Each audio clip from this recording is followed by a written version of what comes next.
Hey everybody, I wanted to follow up yesterday's conversation about this fat burning zone because I got a lot of comments and questions, and many of you were in disbelief. And I want to show you guys, actually, this is something that we very, very clearly understand. I'm going to walk it through for you guys, and I've done it before in seminars. I'll do it again now. So once you burn through this creatine phosphate pathway in about 10 seconds, when you're doing something, like a sprint, this is very usable energy. It's an easy currency, very quick burning. You move to the glycolytic pathway, which lasts for about 90 seconds to 2 minutes. And then you start to move to this pathway, this fat burning pathway for energy. Remember, we're talking about fat burning meaning as energy. We went through that yesterday. We're not talking about fat burning in terms of transforming the body. In order to do that, you need a calorie deficit. We're talking about energy. So once again, the highly trained person is going to go through these first two pathways, and once they reach this fat burning pathway, they're going to be able to stay there for a very long time in that fat burning pathway. Somebody else who's untrained is not going to be as metabolically flexible. They will not be able to use fat as energy as effectively, and that becomes the problem. So let me walk you through it. Once you burn through these two pathways and you start accessing fat as energy, your body sends HSL, hormone stimulating lipase, into your bloodstream, which says, hey, we need to free up some of that fat in fat stores. And your body sends out free fatty acids and glycerol. This glycerol goes right to the liver. The free fatty acids get bound to albumin in the bloodstream, and they get carried into your working cells. So it goes through the cell membrane into the cytosol, and once it gets into the cytosol, it becomes a fatty acetyl-CoA. It goes through the carnitine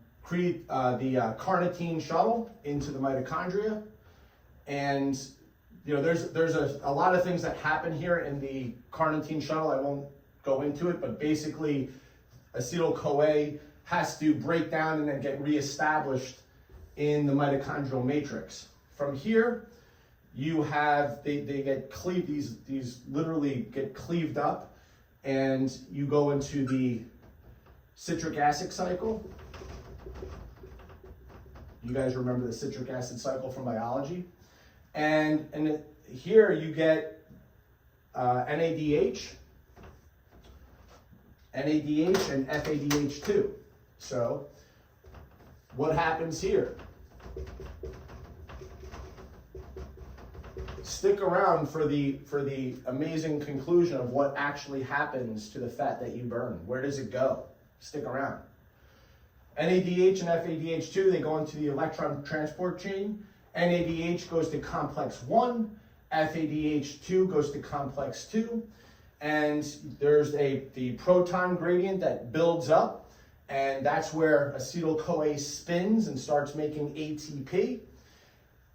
These electrons pass through the chain. Complex 4, your final acceptor is actually oxygen, and oxygen binds to the hydrogen to create 2 molecules of water. Okay, so that's the end of the electron transport chain, is the creation of water. In the citric acid cycle, what happens here, your sort of car exhaust, is CO2, which is carbon dioxide. So when you eat and it becomes stored fat, the final thing that happens to your fat is actually the air you breathe out. It's carbon dioxide, water vapor, sweat, and it's mostly carbon dioxide. It's like 84% carbon dioxide. So this is what happens when you're in a calorie deficit burning fat, okay? So once again, if we're burning fat to lose weight, it's a calorie deficit. If you're burning fat as a form of energy, this is all still happening, But if later on you eat a 5,000 calorie meal and are in a calorie surplus, you will gain weight. This is how energy metabolism works. That's why we're explaining that this is all about performance. When it comes to down here, highly trained people can use fat as energy very effectively. If you want to lose weight and transform your body, it requires a calorie deficit. So there is the science in terms of how this works.